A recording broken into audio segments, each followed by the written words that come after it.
যখন কাশী বিশ্বনাথ পুষ্করে যাই তো তখন তো কেউ প্রশ্ন তোলেন না, যখন দুর্গা কালী পুজোয় যাই তখন তো কেউ প্রশ্ন করেন না। আর জেনে রাখুন, আমি খ্রিস্টানদের ফেস্টিভ্যালেও যাই, আমি ঈদেও যাই, আমি ইফতার নিজে করি, ইফতার রোজাতেও যাই। ফুরফুরা শরীফ এসে সংখ্যালঘু তোষণ নিয়ে মুখ্যমন্ত্রীকে টার্গেট করলেন মমতা ব্যানার্জি। পশ্চিমবঙ্গের মুখ্যমন্ত্রী মমতা বন্দ্যোপাধ্যায় সোমবার হুগলির ফুরফুরা শরীফ থেকে সম্প্রীতি, শান্তি এবং ঐক্যের বার্তা দিলেন। সেই সঙ্গে বিরোধীদের কটাক্ষের কড়া জবাবও দিলেন।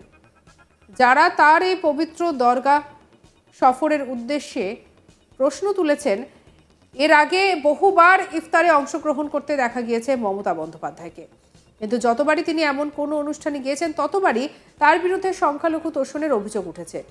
এবার সেই বিষয়টা নিয়েই পাশাপাশি তিনি পুরো বিষয়টাই জানতেন, পাশাপাশি সম্প্রীতিতে অতীতে এই বিতর্ক ঢুকে পড়েছে বিধানসভার অন্দরেও। স্বয়ং বিরোধী দলনেতা শুভেন্দু অধিকারীও সংখ্যালঘু তোষণ নিয়ে বিধানসভার ভিতরে এবং বাইরে বরাবর তোপ দাগেন মুখ্যমন্ত্রীর বিরুদ্ধে। প্রায় এক দশক পর হুগলির ফুরফুরা শরীফে পা রাখলেন মুখ্যমন্ত্রী। সোমবার হুগলির ফুরফুরা শরীফ থেকে সম্প্রীতি, শান্তি এবং ঐক্যের বার্তা দিলেন।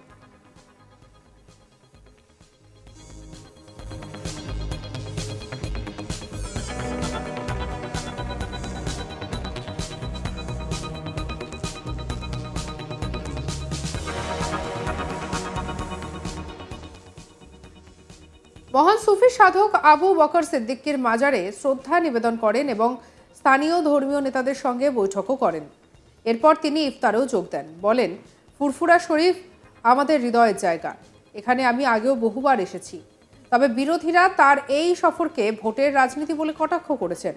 রাজ্যের বিরোধী দলনেতা শুভেন্দু অধিকারীকে কটাক্ষ করে মমতা ব্যানার্জি বলেন, আমি যখন দুর্গাপুজো করি তখন তো কোনো প্রশ্ন তোলা হয় না, যখন কালী পুজো করি তখন তো কেউ প্রশ্ন তোলেন না, আমি খ্রিস্টানদের অনুষ্ঠানেও যাই, একইভাবে ঈদের নামাজে উপস্থিত থাকি, আমি পাঞ্জাবিদের গুরুদ্বারাতেও যাই, আবার গুজরাটিদের ডান্ডিয়াতেও অংশ নিই, আবার দোলের অনুষ্ঠানেও অংশগ্রহণ করি। আমি মনে করি বাংলার মাটি সম্প্রীতির মাটি, ধর্ম যার যার নিজের, কিন্তু উৎসব তো সবার।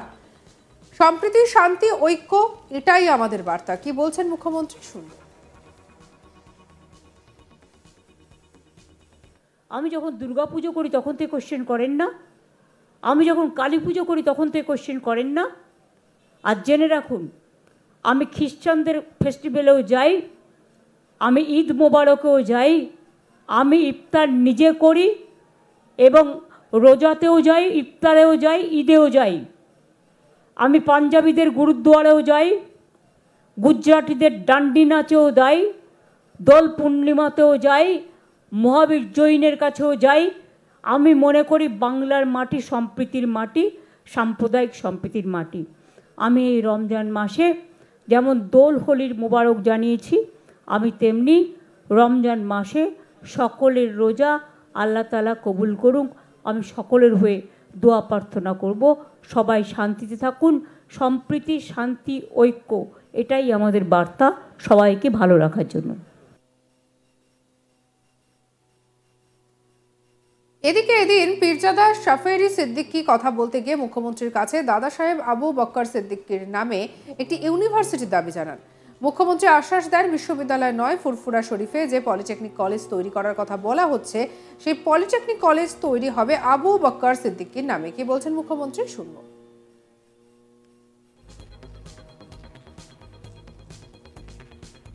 আমি ডিএম সাহেবাকে বলবো যে প্রত্যেকটা উদ্বোধন আমি আজকের দিনে, আজকে আবু বকর সাহেবের মৃত্যু দিবস এবং ফুরফুরা শরীফের আজকে একটা স্মরণীয় দিন, আমি আজকের দিনে সাক্ষী রেখে এই সবগুলোকে আজকে উদ্বোধন করে দিলাম।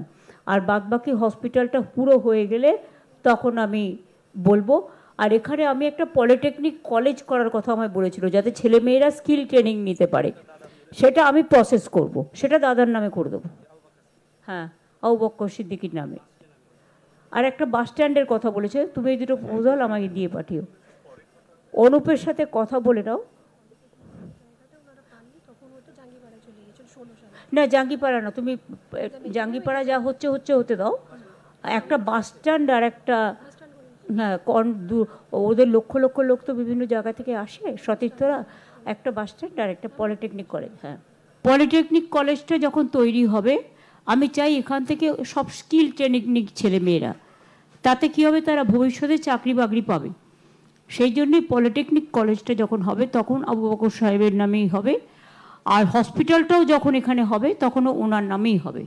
যে 100 বেডের যে হসপিটালটা তৈরি হচ্ছে, যার হ্যাঁ প্রায় অনেকটা কাজ হয়ে গেছে, কিন্তু হ্যাঁ শেষের দিকে, কিন্তু যেহেতু আপনারা জানেন ওবিসি রিজার্ভেশন বিলটা আটকে আছে কোর্টে, এবং আমরা চেষ্টা করছি খুব, এবং আমাদের রিক্রুটমেন্ট এখন অনেক বন্ধ আছে সেই জন্য, এবং আমার প্রায় তৈরি করা লিস্ট থাকা সত্ত্বেও ডাক্তার নার্সদেরও আমরা অ্যাপয়েন্টমেন্ট করতে পারছি না, ফলে এটা আমাদের ফেস করতে হচ্ছে।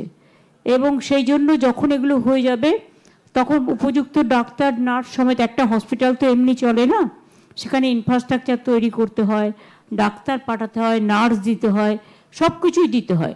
সেই জন্যেই ওগুলো যখন হয়ে যাবে তখন এটা চালু হয়ে যাবে, ঠিক আছে? এবং হসপিটাল এবং পলিটেকনিক কলেজ যখন হবে, হসপিটাল তো প্রায় হবার মুখে, সুতরাং ওটাও নামকরণ হবে। আমি ডিএমকে বলে গেলাম মুক্তাকে যে আবু বকর সাহেবের নামেই করে দেওয়ার জন্য। ফুরফুরা শরীফের পীরজাদা তহা সিদ্দিকী রাজ্যের পরিবহন মন্ত্রী স্নেহাশিস চক্রবর্তীর বিরুদ্ধে এদিকে ক্ষোভ উগরে দেন। কি বলেছেন শুনুন।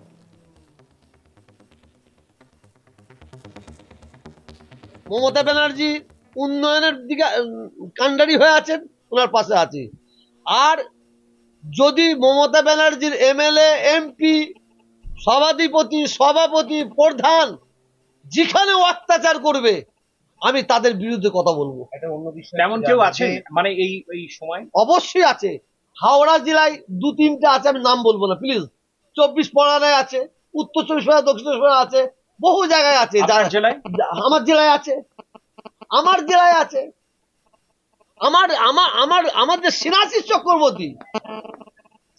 চক্রবর্তী ফুরফুরা শরীফের যে গন্ডগোল হয়েছিল, মারামারি, তার জন্য উনিও দায়ী আছে, উনিও দায়ী হচ্ছে। ফুরফুরায় দুটো লবি তৈরি করে দিয়েছিল। আজকে কি সফল হলো? জানতে চাইবো, ফুরফুরা উন্নয়ন পর্ষদ কি স্থায়ী দপ্তর পেয়েছে নাকি এখনো মহকুমা দপ্তর? এটা কি না, পাইনি, এখন আমরা পাইনি। আমরা এখানে একটা অফিস করার জন্য বারে বার বলেছি, কিন্তু ওই স্নেহাশিসের কি টান জাঙ্গিপাড়ায় আর কি টান শিয়াখালায় জানি না। আমরা মুখ্যমন্ত্রীকে দাবি করব, ওই অফিস যদি করতে হয় পর্যটক কেন্দ্রে উন্নয়ন পরিষদের অফিস, সেটা ফুরফুরা শরীফ হবে। হ্যাঁ, আরেকটা কথা বলি, স্নেহাশিস কি করতে দেয়নি ফুরফুরাতে আপনার? হ্যাঁ, উনার কলে কৌশলে হয় না বলে আমরা মনে করি। উনি কোথাও আলাদা জায়গায় চাইছে? উনি জাঙ্গিপাড়া চাইছে আর শিয়াখালা চাইছে, জাঙ্গিপাড়া শিয়াখালা। সঙ্গে রাখুন আজ তাক বাংলার ইউটিউব চ্যানেল। অন্যান্য খবরের জন্য লাইক করুন, শেয়ার করুন, সাবস্ক্রাইব করুন। আমরা এখন রয়েছি হোয়াটসঅ্যাপে, ফলো করে নিন, আপডেটেড থাকুন।